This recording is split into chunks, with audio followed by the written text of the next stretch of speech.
Hi, welcome back to Transmedia Storytelling. This is lesson 2. I am Dr. Gina Marcello, faculty at Georgian Court University in Lakewood, New Jersey. And this course is part of the classes required for the digital communication major at the university. Today, what we're going to do over the next 15 minutes is look at the 7 most popular communication platforms for transmedia narrative development. It's a very long way of saying these are the channels you can use to tell your story.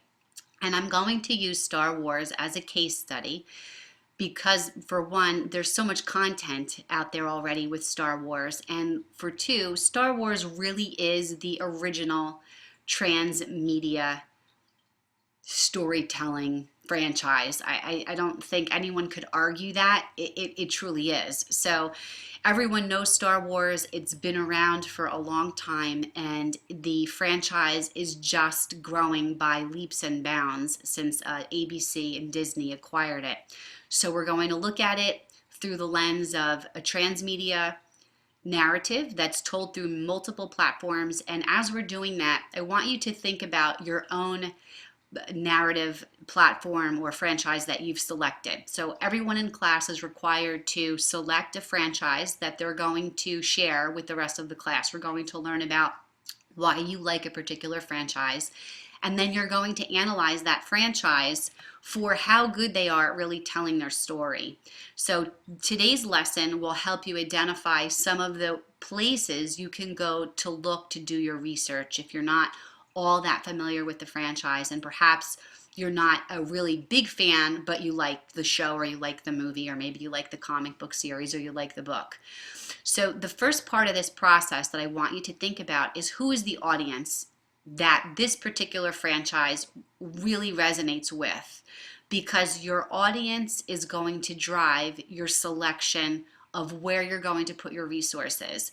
It would be great if time and money were not limited resources and we could do everything like Star Wars can do, but many franchises and brands need to make some decisions early on in the process. Where are we going to target our resources so that we can really develop these storylines and interact with our audience? So the first question is, who is your audience? How old is the audience? And how do they consume their media content? How your audience consumes content is really going to determine where you should spend your money. If it's a younger audience and they're on mobile, they're primarily on mobile and they like apps, you might be better off developing and really expanding what's available for mobile apps, as opposed to spending a lot of time and energy in developing a standalone video game. But we'll see what some of those decisions and what some of those platforms are. So here are the 7 we're going to look at. There are more, but these are the 7 primary ones: motion picture, television, video games, comic books and graphic novels, novels or books, mobile apps, and finally, last but not least, the internet. The very first one is motion pictures. So every time that we're thinking about our brand, we need to ask ourselves about our audience. What type of audience is it? Does the audience enjoy passive consumption of content? Well, what does that mean? When I'm watching a motion picture, and really, who doesn't love a good movie? I mean, we go to the movies because we want to escape, we want to turn things off for a little while, and many times we don't want to think. We want the motion picture to think for us. We want the television show to think for us. We don't want to interact. All right, maybe if you're younger, you don't feel that way. Some of us old folks feel that way. I love going to the movies, but it's a very passive experience. The audience sits and watches the movie and is provided with the setting and the characters. We're provided with the action. We don't really need to think. We just consume it, and we can like it or not like it. The setting and the characters are fixed. Now, in order to go to a movie, we need to have money to go to the movie. We have to buy our tickets, and we need to recognize that that is primarily a very transitory experience. I can't take anything home with me from the movie. I mean, maybe I could take, I don't know, some popcorn that I didn't finish, but nothing about the medium itself. So motion pictures are transitory. they're passive. The audience really does need to make time to engage with the content. I have to make an appointment and schedule going to the movies. I need to know I'm going to be there. It isn't something I can do on demand. The second platform is our television series or television programs. Today, television viewers really want on-demand options. I know I like the on-demand options. I remember the days growing up when after school, I had my viewing diet, and I knew that at 4:30 I would watch All in the Family, and then I would watch Laverne and Shirley. Not so today. And today, television for younger viewers really is about bulk absorption and being able to view on command. But much like the movies, television experience is very passive. The experience of the show and the characters is presented in a very intense format, and the audience tends to lock perceptions on those particular characters in those particular settings.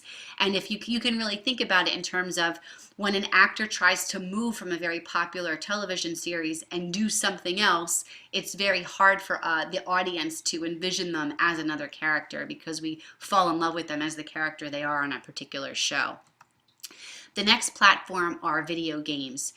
Video games lend themselves to certain types of content, certain types of franchises, not so much to others. I mean, maybe I would play a Seinfeld video game because I really love the show. I think it would be pretty funny to see Elaine like punching Jerry or something, but most of the time, not all franchises, not all content will easily lend itself to video games. The thing that we know about it from an audience perspective are that video games, we can engage with them on demand. There are levels in difficulty, and gamers really do like the levels of difficulty, that we can work hard through something. The experience is inherently interactive, and it's becoming more and more community-based. So multi-gamer platforms are becoming more popular, and in fact, more and more people really want to play with other individuals who are part of that fan community. The next on our list are comic books and graphic novels. These are a great medium for transmedia storytelling, and if you've ever been to Comic-Con, we know that the comic book conventions bring out the best fans that exist, I think. I love going to Comic-Con. These are the fans that really know the series, that engage with a property in a way a casual consumer does not. So I want to look at two of the biggest comic book and graphic novel companies, which are Marvel Comics from Disney and DC Comics from Warner Brothers. So when we look at Marvel, we can see that they really have a great layout of all of the different content platforms that they use. If you go to marvel.com, you can see here we've got comics, movies, videos. We have games, TV programming.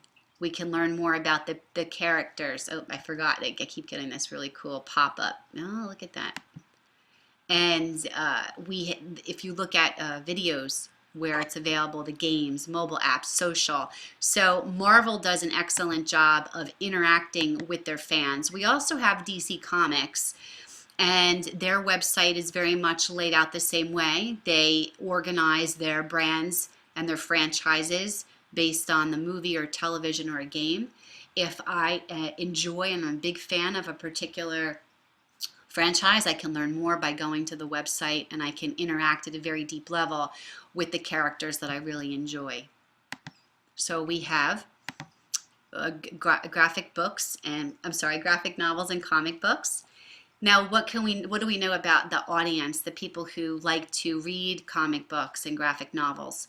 We know that they tend to be collectors, that they like to use their imagination, but it is also sort of a passive form. We're not really interacting with the creators while we're reading. The cost of entry is relatively affordable, and we know that the digital forms are a little more interactive and are becoming more popular as the technologies continue to evolve. Of course, then we have novels. Novels are books that we enjoy reading, and we tend to engage with them on demand. The cost is relatively affordable. If you might think of Harry Potter series, we can look at that particular franchise, and that started as a book that consumers really enjoyed, that audience members really enjoyed, and grew into movies. So it doesn't necessarily have to start with a movie like it did with Star Wars. Digital versions of novels allow really fast time to market, so you can always think about that if you're a producer, and they are cheaper for the audience. Let's just take a really quick look. If you're researching your particular franchise, I would highly suggest going to a bookstore. I love going to the bookstore. You get to find out really what's popular, or going online and looking to see what other items are available that can tie into this franchise. And as we can see with Star Wars, there are quite a few. There are many available. And again, this is an excellent way to expand the franchise and encourage, for younger people to really encourage reading. When my son was younger, I bought him all of the Star Wars because he enjoyed the movie, and I encouraged him to read. So we have novels. We also have mobile apps. The last two things we're going to talk about are mobile apps and the internet. Mobile apps can really supplement the franchise, and sometimes you have fans, many times fans develop and share their apps. The thing about apps, they're a little less expensive. They're a lot less expensive to develop than a full-blown video game.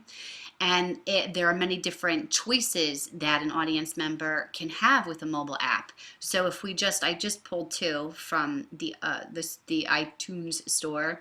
One is Angry Birds Star Wars, and the other is Lego Star Wars. And then there are even more apps. I'm going to share with you a Mashable story about Star Wars app that lets you take selfies with Darth Vader and brush up on your lightsaber skills. How are your lightsaber skills? Mine are not so good, although I don't really have a lightsaber, but if I did, I would imagine they probably would not be that great. All right, so mobile apps, and last but not least, I have the internet. This is pretty amazing. I really wanted to share this with everyone. The internet, we know, is a content distribution channel. It allows for interaction with the audience. It allows for overt and viral marketing through social media platforms.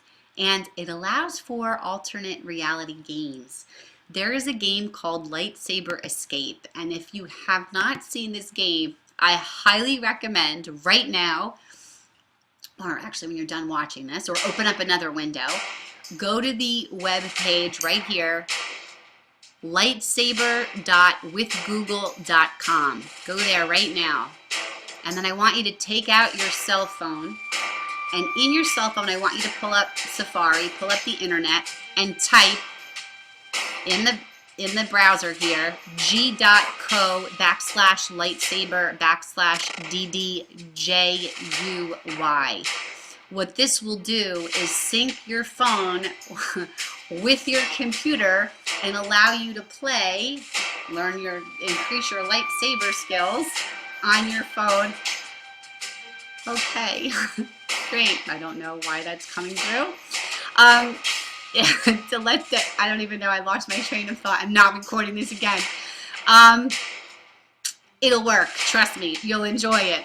All right, last but not least, actually, just to recap, the 7 platforms that we looked at are motion pictures, television, video games, comic books and graphic novels, novels or books, mobile apps, and the internet. These are the 7 platforms that I want you to do your research in or on for your franchise that you're selecting for your first assignment, and also for your last assignment where you're creating and expanding upon an already existing brand. These would be the channels that you would use. I want to thank you for watching. Please excuse if there's any mistakes. This is like the 5th time that I've recorded, and I cannot record it again. I hope you enjoyed it, and I look forward to seeing you here again as we walk through the Transmedia storytelling process together, and I create more content to share with you. I'll see you in class.